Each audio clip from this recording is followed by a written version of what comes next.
Ada berita buruk. Jurnalisme Indonesia saat ini sedang sekarat alias mati perlahan. Tahu nggak kenapa? Karena teknologi digital. Kok bisa gitu? Teknologi digital memang memudahkan pertukaran informasi, tapi teknologi ini yang juga menyebabkan media beralih fokus.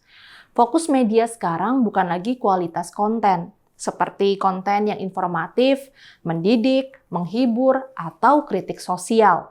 Tapi berapa banyak sebuah laman diklik atau dibuka? Pengelola tidak peduli kualitas isi kontennya. Nah, yang ngomong ini bukan orang sembarangan, tetapi Wenceslaus Manggut atau akrab dipanggil Wens. Wens adalah Ketua Umum Asosiasi Media Cyber Indonesia atau AMSI. AMSI dideklarasikan pada 2017. Anggota AMSI saat ini ada lebih dari 410 media cyber di tanah air. Wens diwawancarai oleh Benar News dan disiarkan 20 Oktober lalu. Menurut Wens, jurnalisme di Indonesia saat ini kalah oleh surplus informasi, ujaran kebencian, dan hoaks. Semua informasi sampah itu sekarang beredar bebas di media sosial. Surplus informasi sampah disebarkan melalui platform besar. Contohnya Google, Facebook, Instagram, dan Twitter. Wens bilang, dominasi informasi sampah dan hoax di medsos itu melemahkan jurnalisme. Ia membuat berita yang otentik menjadi kurang relevan. Jadi Wens mendorong pemerintah untuk membuat undang-undang. Undang-undang ini yang akan mengatur sektor hulu dari ekosistem digital di Indonesia. Undang-undang ini yang hadir untuk mengganti atau melengkapi Undang-Undang ITE. Undang-Undang ITE yang dimaksud adalah Undang-Undang Informasi dan Transaksi Elektronik Nomor 11 Tahun 2008. Kata Wens, Undang-Undang ITE saat ini seperti pemadam kebakaran. Kalau ada api hoax, api itu dipadamkan. Kalau ada api ujaran kebencian, itu juga dipadamkan. Pemerintah saat ini sibuk dalam urusan memadamkan seperti itu. Padahal dia levelnya negara. Dengan level negara, seharusnya pemerintah bisa menata instalasi digitalnya. Tujuannya mencegah supaya tidak terjadi kebakaran. Jadi, bukan cuma sekedar memadamkan apinya doang. Inilah kelemahan Undang-Undang ITE yang ada sekarang.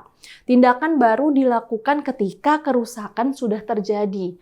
Artinya, nasi sudah terlanjur jadi bubur. Terus apa yang harus pemerintah lakukan? Menurut Wens, Indonesia harus punya undang-undang yang meregulasi platform. Wens memberi contoh Jerman. Jerman sudah membuat undang-undang media sosial atau NetzDG. Undang-undang Jerman ini dapat mengatur platform. Bila ada berita hoax, dalam waktu 24 jam Anda akan mendapat denda. Di Indonesia, Undang-Undang ITE seharusnya bisa seperti ini. Masalahnya, Undang-Undang ITE ini keywords pertamanya adalah transaksi. Dalam urusan kebebasan berpendapat, kata-kata transaksi itu tampaknya janggal. Jika dipakai perumpamaan penumpang dalam bis, Undang-Undang ITE di Indonesia itu mengatur audiens atau penumpang. Undang-Undang ITE bukan mengatur bisnya, tetapi NetzDG Jerman itu mengatur bis yang mengangkut penumpang. Apa bedanya?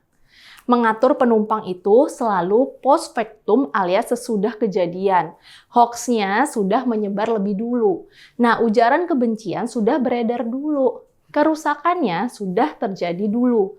Akibatnya, orang sudah keburu emosi, demo, dan membakar fasilitas publik. Baru orangnya ditangkap, tapi kerusakan sudah terjadi. Nah, Undang-Undang ITE yang post factum tuh seperti itu.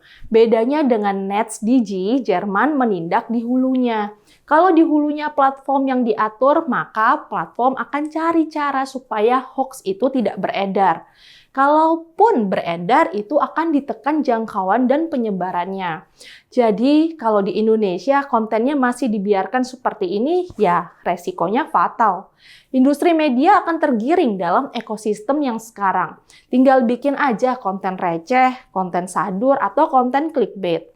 Ini dianggap jauh lebih menguntungkan daripada menaati aturan konten, seperti aturan di pasal-pasal Undang-Undang Pers, atau panduan kode etik jurnalistik. Media jurnalistik yang tidak peduli kualitas konten, ya berarti gawat. Jurnalisme itu praktis setelah sekarat dan tinggal menunggu dikubur saja. Yuk kita selamatkan jurnalisme Indonesia lewat konten yang berkualitas. Saya Rizka Putri, undur diri.